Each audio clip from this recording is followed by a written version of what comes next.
Hello friends, welcome back. हमने पिछली class में उच्चारण स्थानों के बारे में पढ़ा कि वर्णों का उच्चारण स्थान कितने होते हैं, किस वर्ण का उच्चारण कहाँ से किया जाता है, कितने भेद होते हैं, इन सब के बारे में हमने अपनी पिछली क्लास में पढ़ा। आज हम इसी चैप्टर को आगे बढ़ाते हुए यत्नों के बारे में पढ़ेंगे। किसके बारे में पढ़ेंगे? यत्न। कि यत्न किसे कहते हैं, कितने प्रकार के होते हैं और किस वर्ण का उच्चारण यत्न कहाँ से होता है, इस सब के बारे में हम पढ़ते हैं। तो सबसे पहले बात करते हैं यत्न। यत्न किसे कहते हैं? वर्णों की उत्पत्ति से पहले किए जाने वाले आंतरिक प्रयास को हम बोलेंगे यत्न। वर्णों की उत्पत्ति से पहले किए जाने वाले आंतरिक प्रयास को हम यत्न कहते हैं। और दोस्तों, ये जो यत्न होते हैं ना, इसका सामान्य मनुष्यों को कभी पता नहीं लगता है। सामान्य मनुष्य इस बात का पता नहीं लगा पाता है, इसलिए इनको अनुभूति रहित भी कहा जाता है। चलिए इसकी डेफिनेशन में यहां लिख देती हूं। वर्णों की उत्पत्ति से पहले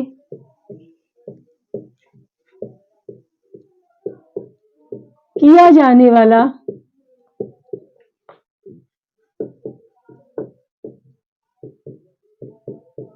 आंतरिक प्रयास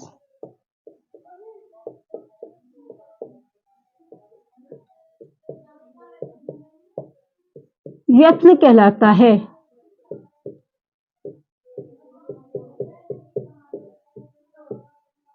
क्या कहलाता है? यत्न कहलाता है। अभी जैसे मैंने बताया कि इनका जो उत्पत्ति है, उच्चारण है, इसका अनुभव हमें नहीं होता है। हम वर्ण बोलते हैं लेकिन हमें आंतरिक प्रयास जो है पूर्व वाला, इसका हमें क्या होता है? अनुभव नहीं होता है। इसलिए इसको बोला जाता है अनुभूति रहित यत्न। अनुभूति रहित यत्न इसको कहते हैं। जबकि देखो, उच्चारण स्थान जो होते हैं उसके उच्चारण का हमें अनुभूति हो जाती है, सामान्य मनुष्यों को पता लग जाता है। इसलिए इसको क्या बोलते हैं? अनुभूति में उच्चारण। देखो, उच्चारण स्थान को क्या बोलेंगे? उच्चारण स्थान। इसको बोलते हैं अनुभूति में। अनुभूति में क्यों कहा? क्योंकि हमें अनुभव हो जाता है। अच्छा, आप एक बात काम कीजिए, आप खुद बोल के देखिए, मेरे साथ बोलिए। क ख ग घ ग ट ठ ड ढ न। बताइए, उच्चारण का पता चला कि नहीं चला? क वर्ग कंठ से आया और ट वर्ग मूर्धा से। तो इनका हमें सामान्य मनुष्यों को या हमें आपको पता चल जाता है, उच्चारण स्थान का पता चल जाता है। इसलिए उच्चारण स्थान को क्या बोला गया? अनुभूति में। जबकि यत्न के बारे में हमें पता नहीं चलता, इसको केवल ऋषि मुनि ही अनुभव कर पाते हैं, इसलिए इसे बोला जाता है अनुभूति रहित यत्न। समझ में आया? अब देखो, बात करते हैं हम यत्न के बारे में कि यत्न कितने प्रकार के होते हैं। तो यत्न के भेद।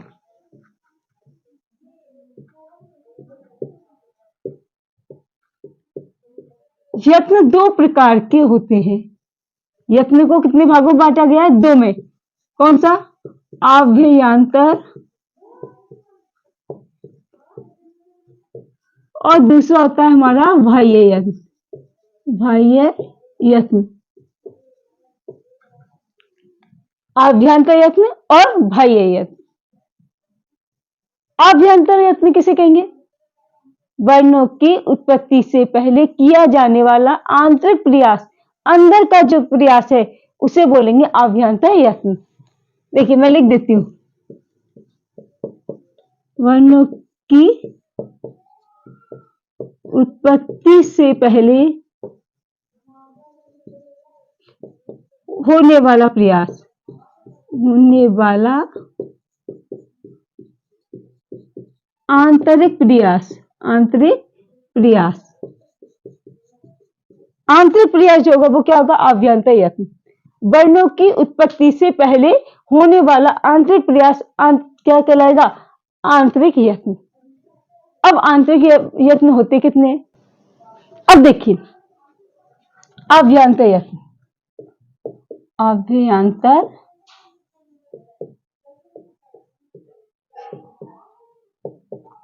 क्या था अव्यंत यत्न? अभी बताया ना कि वर्णों की उत्पत्ति से पहले किया जाने वाला आंतरिक प्रयास अव्यंत यत्न कहलाता है। वर्णों की उत्पत्ति से पहले किया जाने वाला प्रयास अव्यंत यत्न कहलाता है। अब ये अव्यंत यत्न कितने होते हैं? तो ये देखिए, यहां बात करते हैं हम लघु सिद्धांत कौमुदी। लघु सिद्धांत कौमुदी के अनुसार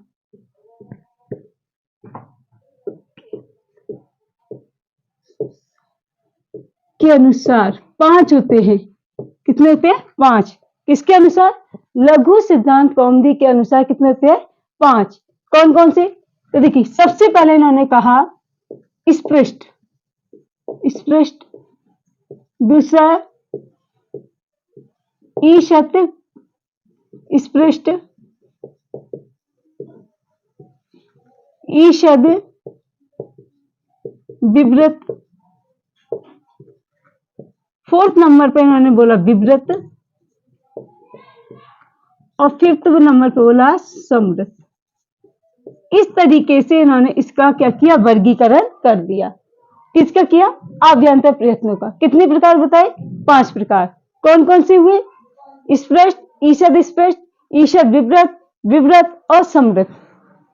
अब इनके बारे में बात करते हैं कि ईषद स्पृष्ट में कौन कौन से आए। स्पृष्ट में देखिए, क से लेके क से मैं तक के जो वर्ण है, मैं तक कि जितने भी वर्ण है वो आगे किसमें आ गए? हमारे स्पृष्ट में। क से मैं तक के वर्ण किसमें आ गए? हमारे स्पृष्ट में। अब देखिए, इनको क्या हम कह सकते हैं? वर्गीय व्यंजन। क्या बोल सकते हैं इनको? वर्गीय व्यंजन। या हम बोल सकते हैं स्पर्श व्यंजन। स्पर्श व्यंजन। ये सभी क्या हो गए? हमारे स्पष्ट व्यंजन। अब आया ईषद स्पष्ट। तो देखो, ईषद स्पष्ट में हमने ले लिया अंतःस्थ वर्ण। अंतःस्थ वर्ण कितने होते हैं? 4। उच्चारण स्थान में पढ़े थे ना, या वर्णों में पढ़े थे? 4। कौन कौन से? य, व, र, ल। ये जो 4 हैं ये ईषद स्पष्ट में हो गए। अब आया ईषद विवृत। ईषद विवृत में हमने किसको ले लिया? उष्ण वर्ण। उष्ण वर्ण। अब उष्ण वर्ण में कौन कितने हैं? 4। कौन से? श, श, श है। ये सभी किसमें हो गए? हमारे ईषद विवृत में। अब आया विवृत। विवृत में सभी स्वर आ गए। सभी स्वर, 9 स्वर जो हैं, सभी स्वर में 9 स्वर। यानी कि हम कौन से 9 स्वर की बात कर रहे हैं? जो हमारे अच प्रत्याहार में आते हैं। याद है ना कौन कौन से थे अच प्रत्याहार में? प्रत्याहारों में पढ़ा था हमने ए, ई, उ, री, लिरी, ए, आई, ओ, औ। ये सभी जो 9 है ये किसमें आ गए? विवृत में। और समृत में आ गया अ। जिस सिंगल ए के लिए एक क्या बनाया गया? समृत को बनाया गया। और सिंगल ए में क्या गया? समृत। अब इसमें देखिए, ये कब होगा? केवल लौकिक दशा में, लौकिक प्रयोग की दशा में हम समृत का प्रयोग करेंगे। बाकी में कहीं नहीं करेंगे, क्योंकि इसके 2 वेदशा होती हैं। एक तो व्याकरण का प्रयोग होता है, व्याकरण प्रयोग, और दूसरा लौकिक प्रयोग। तो जो समृत होता है ये केवल लौकिक प्रयोग में प्रयोग होगा, व्याकरण के में नहीं होगा। अब देखिए, ये तो हुआ लघु सिद्धांत कौमुदी के अनुसार। लेकिन एक और क्या आता है हमारा? व्याकरण सिद्धांत कौमुदी। सिद्धांत कौमुदी। इसने क्या किया? व्याकरण सिद्धांत कौमुदी ने जो क्या माना गया है कि ईषद विवृत को नहीं माना। ईषद विवृत को नहीं माना। उन्होंने क्या कहा कि सभी व्यंजनों के लिए ईषद स्पष्ट को माना गया है। किसने?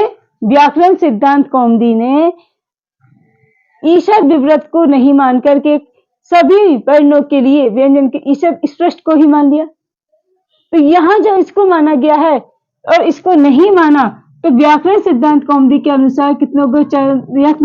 4 हो गए। कितने हो गए? 4।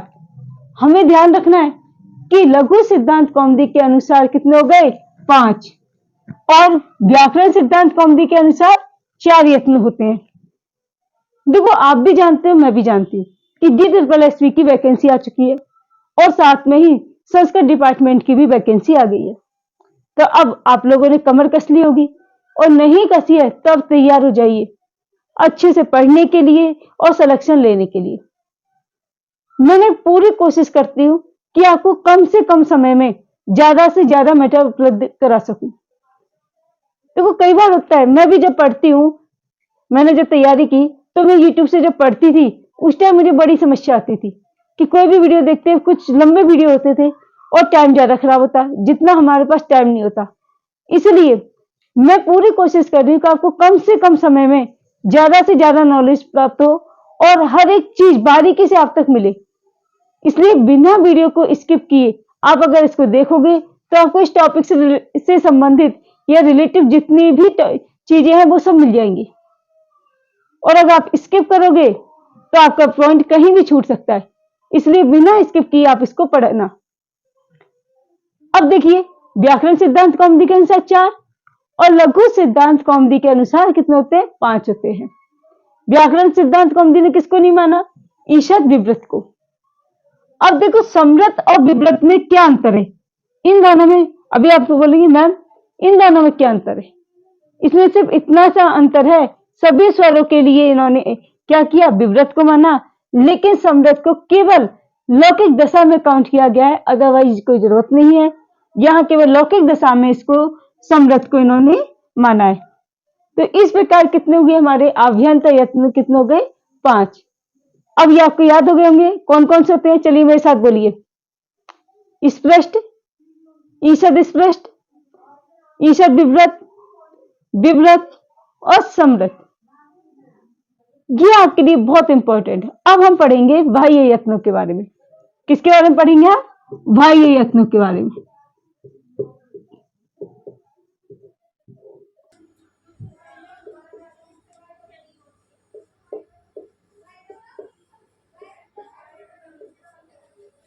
अब देखते हैं हम बाह्य यत्न क्या होता है। बाह्य यत्न वर्णों के उच्चारण के बाद किया जाने वाला आंतरिक प्रयास बाह्य यत्न कहलाता है। ध्यान से सुनना, वर्णों के उच्चारण के बाद किया जाने वाला आंतरिक प्रयास बाह्य यत्न कहलाता है। जबकि आभ्यंतर यत्न क्या था? वर्णों के उच्चारण से पहले किया जाने वाला आंतरिक प्रयास। ध्यान रखना, एक वर्णों के उच्चारण से पहले, दूसरा वर्णों के उच्चारण के बाद की बात कर रहे हैं। तो बाह्य यत्न क्या होगा? वर्णों के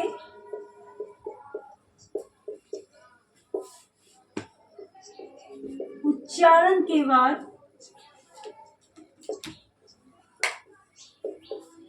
किया जाने वाला प्रयास, किया जाने वाला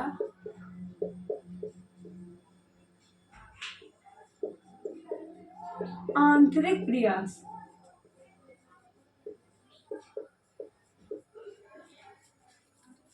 अब वर्णों के उच्चारण के बाद किया जाने वाला आंतरिक प्रयास। अब बाह्य यत्न होते कितने? बाह्य यत्न 11 होते हैं। कितने होते हैं? 11। अब इन 11 को भी तो याद रखना ना, अपने आप में एक बहुत बड़ा टास्क होता है। कैसे याद रखें? तो जब इनको याद करने के टास्क होता है तो चलो एक छोटी सी ट्रिक बताती हूँ, शायद आपको आसानी से याद हो जाए। और वो ट्रिक क्या है? देखिए, 12 अघोर विश्वास, 12 अघोर विश्वास और साथ में लिख लेंगे घोषणा। हमने क्या घोषणा की है? घोषणा कर दी है। कौन सी? 12 अघोर विश्वास। नहीं समझ रहा है ना? कुछ तो सोच लूंगी मैम ने क्या लिख दिया है। ऐसा कुछ होता है क्या? तो देखिए, इसी से हम अपनी ट्रिक से सबको याद करेंगे। कैसे याद करेंगे? हमने कहा 11 होते हैं तो पहले इनको डिवाइड करेंगे। अघोर, अघोर का मतलब होता है अघोष। क्या बना देंगे? अघोष। उसके बाद बी से हो गया विवाद। और बचा क्या, श्वास, बस श्वास। ये हो गए 3। अब घोषणा, घोषणा का हो गया घोष, स से संवार और ना से नाद। इतने हुए, देखिए 1 2 3 4 5 6, ये तो हो गए 6। मैम आपने तो 11 बोले, बाकी के कहाँ गए? तो घबराइए नहीं, वो भी यही है। वो क्या हो जाता है, देखिए उदात्त, अनुदात्त, स्वरित, ये हो गए आपके 4, सॉरी 3, उदात्त, अनुदात्त, स्वरित। देखिए घोर, अघोष, विवार, श्वास, घोष, संवार, नाद, उदात्त, अनुदात्त, स्वरित। कितने हुए? 1 2 3 4 5 6, 3 3 6 और 9 हुए। और भी बचे। अब क्या बचे? चलो मैं इनको बाद में लिखते हैं, ये सिंपल सा हो जाएगा, इसको हम बाद में लिख देंगे क्योंकि इसके बारे में डिटेल से हम बाद में पढ़ेंगे। तो पहले हम क्या लिख देते हैं, अल्प प्राण, अल्प प्राण। और दूसरा हो जाता है हमारा महाप्राण, महाप्राण। और बचे क्या थे हमारे, उदात्त, अनुदात्त, स्वरित। बताइए हुए कि नहीं 11? बोले 11 हुए। 3 3 6 7 8 9 10 11। तो बताइए इससे याद होगा कि नहीं होगा? इससे बहुत सरल तरीके से आप याद कर सकते। कैसे?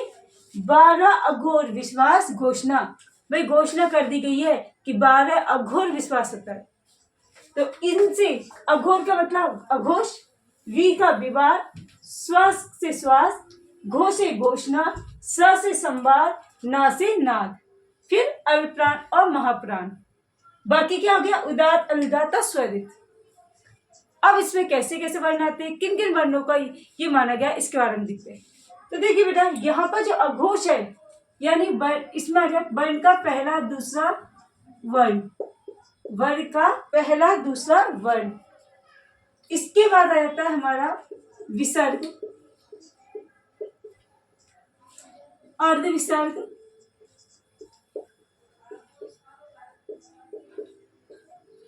पहला दूसरा यम वर्ण, यम वर्ण। क्या क्या आ गया, वर्ण का पहला दूसरा वर्ण, विसर्ग, विसर्ग है तो अर्ध विसर्ग, अब अर्ध विसर्ग तो आपको पता है ना, आधा विसर्ग, और यम वर्ण। यम वर्ण तो पहले और दूसरे ये यम वर्ण होंगे। ये क्या होते हैं हमारे, अघोष, विवार, श्वास। अब बात करते हैं घोष, घोष वर्ण, संवार, ये नाद कौन कौन से होंगे। तो देखिए पहला दूसरा हो गया, यहाँ पर 3 4 5 वर्ण, यानी वर्ण का तीसरा चौथा पांचवा वर्ण। अब विसर्ग इधर आ गया तो क्या बच गया हमारा, अनुस्वार, अनुस्वार। अब अनुस्वार बचा और क्या रहा, यमन, पहला दूसरा यमन यहाँ आ गया तो तीसरा चौथा पांचवा यमन। ये किसमें आ गए हमारे, घोष, संवार, नाद, इसमें ये वर्ण हो गए। अब बात करते हैं अल्पप्राण। देखो पहले मैं लिखती हूँ यहाँ पे महाप्राण। मुझे क्या सबसे ज्यादा इजी लगता है, महाप्राण। महाप्राण याद हो जाता है, जल्दी से ये सारा क्लियर हो जाता है। तो देखिए दूसरा चौथा वर्ण, उसके बाद विसर्ग, और विसर्ग है तो है का वृक्ष होगा, दूसरा चौथा वर्ण विसर्ग और है, और जब है आ गया तो भाई दूसरा चौथा यहाँ पर यम वर्ण भी तो होंगे। ये क्या हो गया हमारे, महाप्राण। तो अब आप बताइए अल्पप्राण में क्या बचा, सोचिए सोचिए, जल्दी से सोच के बताइए कि अल्पप्राण में फिर हमारे पास क्या बचा। देखिए इसमें क्या होगा, अब देखो इसमें क्या होगा, उपधमानीय, उपधमानीय और आ जाएगा, इसमें ध्यान रखना है, उपधमानीय वर्ण। अब देखिए अल्पप्राण में क्या बचा, वर्ण का 1 3 5, क्यों बचा भाई, वर्ण का 2 4 आ गए तो कौन से बच जाएंगे, 1 अब यहाँ पे 2 गया तो 1 बचा, आगे 1 बच गया, पीछे का 3 बचेगा कि नहीं बचेगा। अब यहाँ पर देखिए, यहाँ पे एक और चीज छोड़ी मैंने, उष्ण वर्ण, उष्ण वर्ण। और यहाँ पर कौन से आ जाएंगे, देखिए वर्ण हो गए, यहाँ पर हो गए अंतःस्थ वर्ण, अंतःस्थ वर्ण। अब अंतःस्थ कौन कौन से हैं, य व र ल। उष्ण तो आपको पता ही है ना, उष्ण कौन से होते हैं, श श और है। अब यहाँ पर वर्ण का 1 3 4 5 1 3 5 यम वर्ण भी आएगा। और कौन सा बचा, जिह्वा मूल्य, कौन सा आ जाएगा, जिह्वा मूल्य। तो ये क्या आ जाएंगे हमारे अल्पप्राण में, कौन कौन से आ गए, 1 3 5 वर्ण, अंतःस्थ 1 3 5 यम वर्ण, जिह्वा मूल्य। और क्या हो गया यहाँ पर विसर्ग, महाप्राण में 2 4 वर्ण, किसी भी वर्ग का दूसरा चौथा वर्ण विसर्ग। अब विसर्ग तो है भी आएगा, उष्ण वर्ण, यम वर्ण और पद्मानीय। तो मैम सारे व्यंजन तो आ गए, स्वर कहाँ गए, तो सभी स्वरों के लिए क्या रखा गया, उदात्त अनुदात्त और जो स्वरित है ये सभी स्वरों के लिए होता है। उदात्त अनुदात्त और स्वरित ये सभी स्वरों के लिए होता है। इसके बारे में अभी हम थोड़ा सा डिटेल में पढ़ेंगे कि कौन सा क्या होता है, उदात्त किसे कहते हैं, अनुदात्त किसे कहते हैं और स्वरित क्या होता है। थोड़ी देर में इसके बारे में डिटेल से पढ़ेंगे। अभी हम बात कर लेते हैं यहाँ अघोष, घोष, विवाह, श्वास, घोष, संवाद, नाद, अल्पप्राण और महाप्राण। देखो बेटा मैं कम से कम समय में इसे कराने की कोशिश कर रही, इसलिए मैं इनके बारे में डिटेल में ज्यादा लिखाने पर ध्यान नहीं दे रही। मैंने पूरी सारणी यहाँ बना दी है, मैं समझा देती हूँ, आगे आप अपने हिसाब से नोट कर लेना।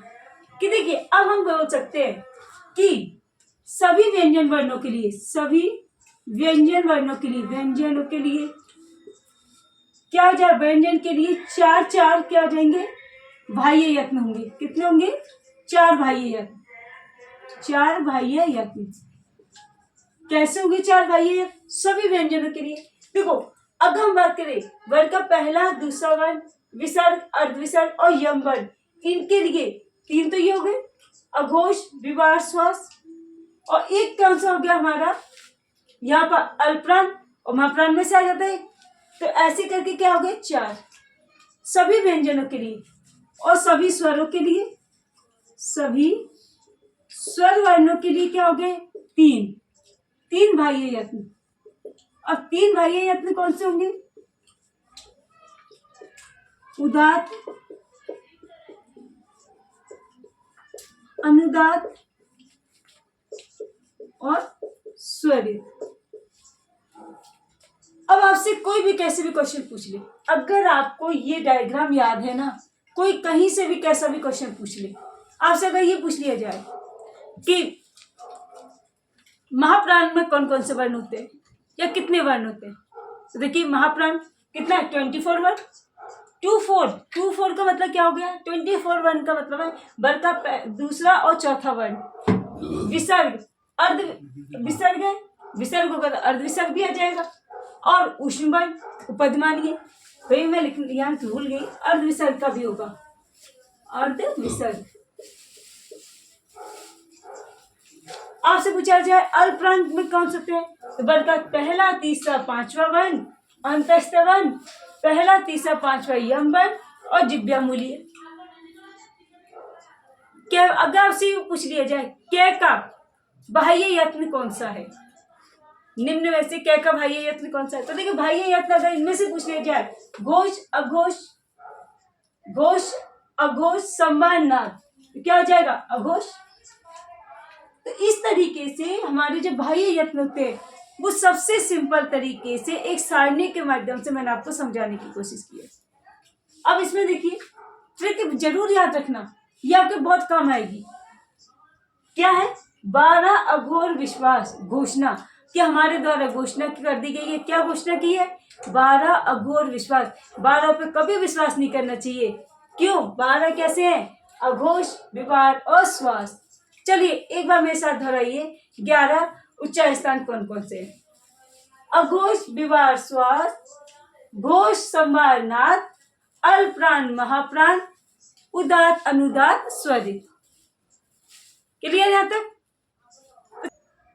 अब देखते हैं स्वरों के लिए कौन सा होता है। देखिए पहला था उदात है, उदात स्वर यानी उदात, चलो हम तो ऐसे लिख देते उदात। दूसरा था अनुदात, अनुदात।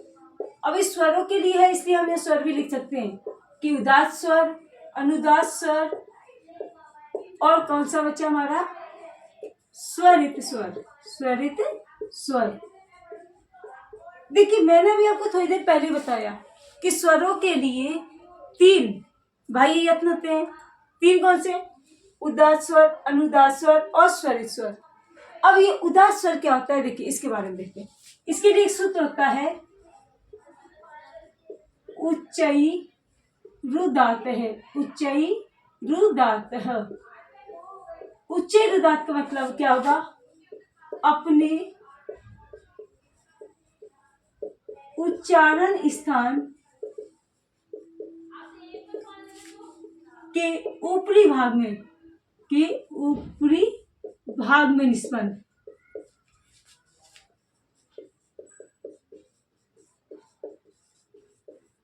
अपने उच्चारण स्थान के ऊपरी भाग में निष्पन्न होने वाले स्वर को क्या बोलते हैं? उदात स्वर। अब देखिए वैदिक प्रक्रिया में इनके लिए उदात स्वर के लिए कोई भी चिन्हीकरण नहीं किया गया है। वैदिक क्रिया में क्या किया? उदात स्वर के लिए कोई भी चिन्हीकरण नहीं किया गया है, इसलिए इसको क्या बोलते हैं हम? चिन्ह रहित, चिन्ह रहित स्वर बोलेंगे। जैसे ए, ई, उ, ए, आई,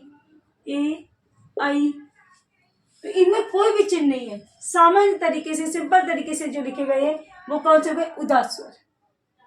अब बात करते हैं अनुदात स्वर की। अनुदात स्वर का मतलब होता है निचैर, निचैर नुदात है। निचैर नुदात है का मतलब अपने उच्चारण स्थान के, देखिए अपने उच्चारण स्थान के अधोभाग, अधोभाग यानी नीचे के भाग में निष्पन्न होने वाले,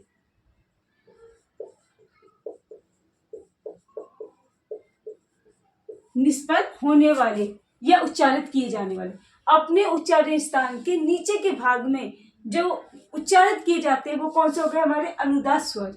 और वैदिक क्रिया में इनके लिए, वैदिक प्रक्रिया में, वैदिक प्रक्रिया में इनके लिए इस चिन्ह का प्रयोग किया गया है। जैसे देखिए अ के नीचे लाइन कर दी, ई, ए, ओ, औ, तो जितने भी स्वर हैं वैदिक प्रक्रिया में जो इनका प्रयोग होता है तो इनके लिए क्या किया? चिन्हीकरण, ये जो नीचे अंडरलाइन होता है, नीचे जो लाइन करते हैं ये इसका चिन्ह बना दिया गया है। यानी जिस भी स्वर के नीचे लाइन होगी वो स्वर क्या हो जाएंगे? हमारे अनुदात स्वर कहलाएंगे। अब बात करते हैं स्वरित स्वर की कि स्वरित स्वर क्या आता है। तो देखिए स्वरित स्वर से मतलब यहाँ पर है उदात और अनुदात स्वर, उदात और अनुदात,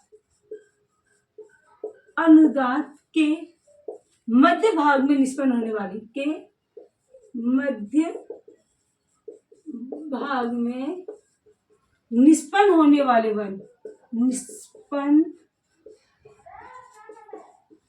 होने वाले स्वर किसके? उदात और अनुदात के मध्य भाग में निष्पन्न होने वाले जो स्वर है ना उनको बोलेंगे स्वरित स्वर। यानी जब इसका हम उच्चारण करेंगे तो सबसे पहला जो उच्चारण होगा वो उदात का होगा और बाद में उच्चारण अनुदात के अनुसार होगा और वो दोनों का मिश्रित जो रूप है ना वो क्या हो जाएगा? हमारा स्वरित स्वर। इसके लिए भी एक सूत्र दिया गया है और वो सूत्र क्या है? समाहारः स्वरितः। क्या सूत्र दिया गया इसके लिए? समाहारः स्वरितः। यानी उदात्त और अनुदात्त क्या जो मिश्रित रूप जो होगा हमारा, वो क्या होगा? हमारा स्वरित स्वर। वैदिक प्रक्रिया में इसके लिए एक लाइन दी गई है, यानी एक चिन्ह दिया गया है। और देखिए, लिख देती हूँ, वैदिक प्रक्रिया में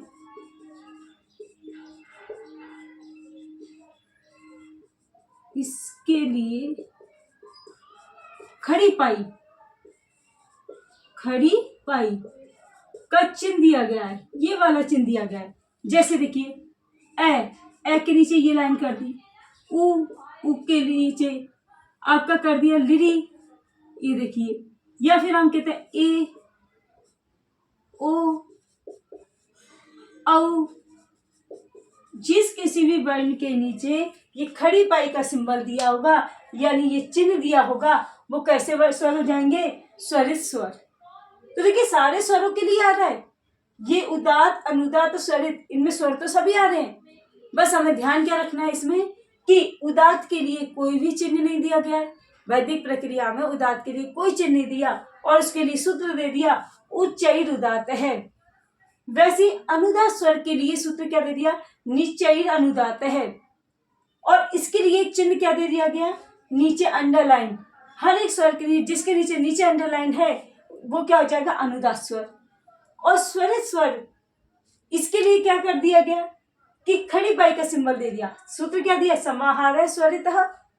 और इसके लिए चिन्ह क्या दे दिया? खड़ी पाई का। यानी हर एक स्वर के नीचे अगर हम खड़ी पाई का चिन्ह लगाते हैं, सीधे एक लाइन खींच देते हैं, तो वो क्या हो जाएगा? हमारा स्वरित स्वर। अब इनका प्रयोग कहाँ होगा? क्यों ये दिए गए हैं? तो देखो, जब हम सवर्णता के आधार पर, देखिए जब हम सवर्णता के आधार पर वर्गों का या वर्णों का वर्गीकरण करते हैं, सवर्णता के आधार पर जब भी हम वर्णों का वर्गीकरण करते हैं तो वहां पर हम आभ्यंतर प्रयत्नों के माध्यम से करते हैं। इन बाह्य यत्नों की जरूरत तो पड़ती है, लेकिन किसका आभ्यंतर सबसे ज्यादा हम किसका यूज करते हैं? आभ्यंतर यत्नों का प्रयोग करते हैं। लेकिन अगर आभ्यंतर यत्नों से जब काम नहीं बनता है तो उसके वर्गीकरण में, यानी वर्णों के सवर्णता के आधार पर वर्गीकरण करने के लिए हम बाह्य यत्नों का भी प्रयोग करते हैं और उसी के आधार पर हमारे वर्गों का वर्गीकरण किया जाता है। और इन्हीं सवर्णता के आधार पर तो हम कहते हैं कि हमारे टोटल 63 या 64 होते हैं, इसी सवर्णता के आधार पर होते हैं। हमने वर्णों में पढ़ा था, ये वर्णमाला में हमने पढ़ा था कि हमारे 63, 64 वर्ण होते हैं। तो वो किसके कारण होते हैं? सवर्णता के आधार पर। और सवर्णता के आधार पर जब हम इनको डिवाइड करते हैं तो हमें सबसे पहले आभ्यंतर यत्नों को देखते हैं। अगर इनसे भी काम नहीं चलता है तब हम बाह्य यत्नों का प्रयोग करते हैं। क्लियर? तो दोस्तों देखो, अब जैसे कि आपकी एग्जाम आ गई है तो कम से कम समय लेते हुए मैं आपके लिए ये टॉपिक लेके आई हूँ। आपको कोई भी क्वेरी हो, कोई भी जरूरत हो, कुछ क्वेश्चंस हो, आप मुझसे कमेंट बॉक्स में पूछ सकते हैं। चलिए अब मैं एक मोटिवेशन लाइन के साथ इसको खत्म करती हूँ। जैसे कलाम साहब ने कहा था कि सूरज की तरह चमकना है तो सूरज की तरह जलना भी होगा। जिस तरह सूरज हर रोज जलता है उसके बाद ही वो चमकने लगता है, उसी प्रकार आपको हर रोज मेहनत करके अपनी पढ़ाई के प्रति अपनी लगन को आगे बढ़ा करके अपनी मंजिल को पाना है और अपने पूरे जोश के साथ आप अपनी इस पढ़ाई में लग जाइए। ठीक है? Best of luck. धन्यवाद।